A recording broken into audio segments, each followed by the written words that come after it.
घर के मसले सही। और अपने कारोबारी प्रॉब्लम्स उसको कभी दूसरों को ना बताएं। अच्छा।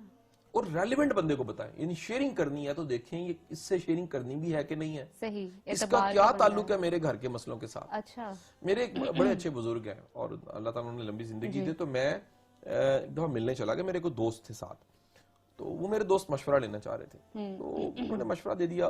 उस दोस्त ने मेरे जाते हुए कहा कि जी आप शाह साहब कोई मुझे एडवाइस कीजिए। अच्छा। तो उन्होंने कहा बेटा मैं तुझे एक मशवरा दे रहा हूँ, ठीक है, तू अपने रोने रोया ना कर ज्यादा, तुम्हारा क्या आगे रोता।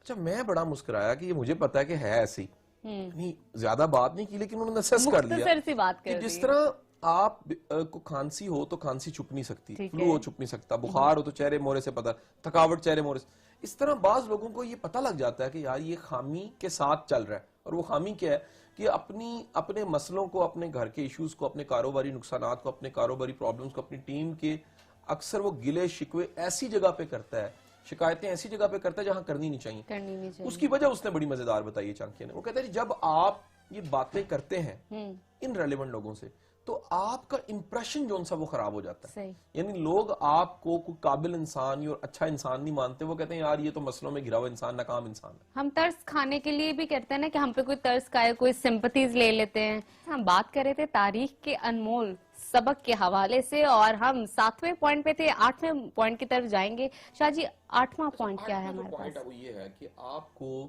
3 काम ऐसे हैं जिसको करते हुए बेशर्म हो जाना चाहिए। अच्छा, बड़ा बेशर्म हो जाना चाहिए। ये एक अहम पॉइंट है। पहला जो उनसे सीखते हुए, जब भी लर्न करता है, सवाल करना है, बात करनी है, तो कभी शर्माए ना। जिसका जहर नहीं है उसको भी ड्रामा करना चाहिए कि मेरा जहर है। इस बात में विजडम किया जरा समझिएगा। बताइए।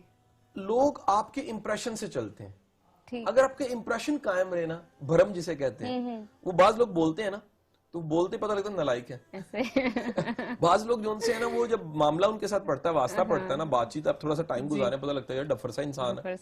तो नतीजा ये होता है कि आप अगर यानी कुछ नहीं भी रखते और थोड़ा सा भरम रखते हैं अपना ना होने का, तो बचत है आपकी। लेकिन अगर आप एक्सपोज कर दें कि यार कुछ भी नहीं है, मैं खाली इंसान हूं, तो फिर नतीजा ये होगा लोग आपको कच्चा खा जाएंगे। अब ये जो रूल बता रहा है चाणक्य, ये रूल बेसिकली जो डार्विन का कंसेप्ट है कि जो कमजोर है वो रोंदा जाता है। सही, ठीक। ताकत में होना, ताकतवर रहना और कमजोरी को शो ना करना, यही आपकी ताकत। इसी पॉइंट की तरफ मैं आ रही थी कि कुछ लोग अंदर से बहुत सॉफ्ट होते हैं लेकिन उनके फेस एक्सप्रेशन, उनकी बॉडी लैंग्वेज बहुत हार्ड होती है। ऐसे लग रहा होता है कि यार ये बहुत टफ टाइम देंगे, लेकिन जो ही आप उनको ज्यादा एक्सप्लोर करने की कोशिश करते हो, जानने की कोशिश करते हो, तो आपको पता चलता है यार ये तो बहुत मासूम है, ये तो बहुत सीधा इंसान है। बिल्कुल सही ये बात उस तरफ जा रही है। अच्छा, अगला पॉइंट वो ये बताता है कि अगर आप सिंसियर हो तो डरो ना।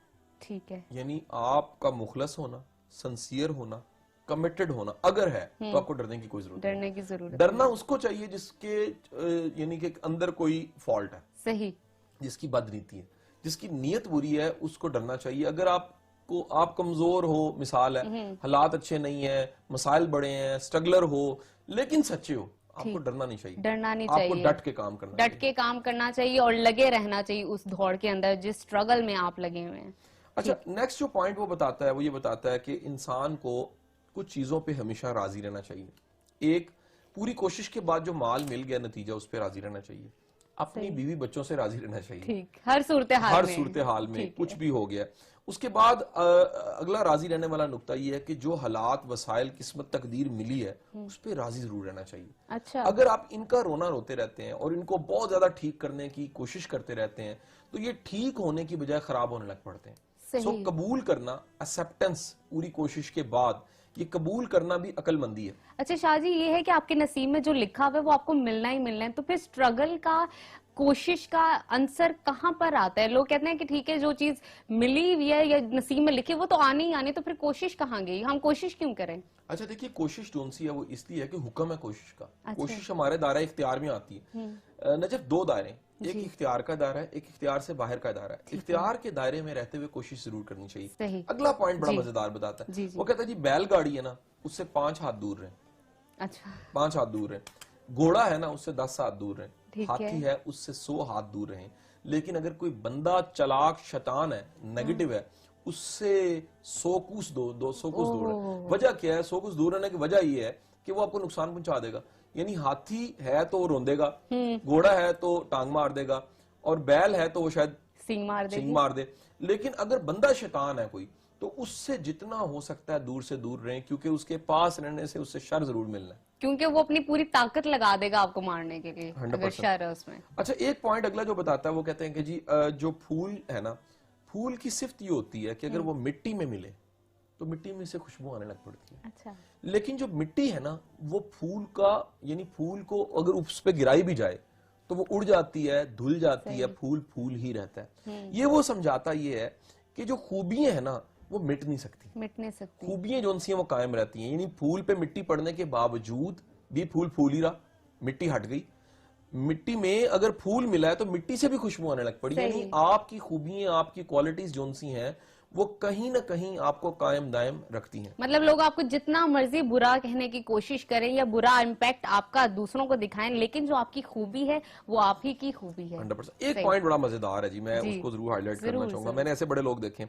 वो लोग जो अपनी कमाई से ज्यादा खर्चते हैं, अच्छा, एक हिस्सा। अगला पॉइंट, और अपने से ज्यादा ताकतवर से पंगा ले बैठते हैं। अच्छा। नंबर 2, नंबर 3, और बहुत ज्यादा फ्लर्ट करते हैं, औरतों से ताल्लुक रखते हैं और दोस्तियां बनाई रखते हैं।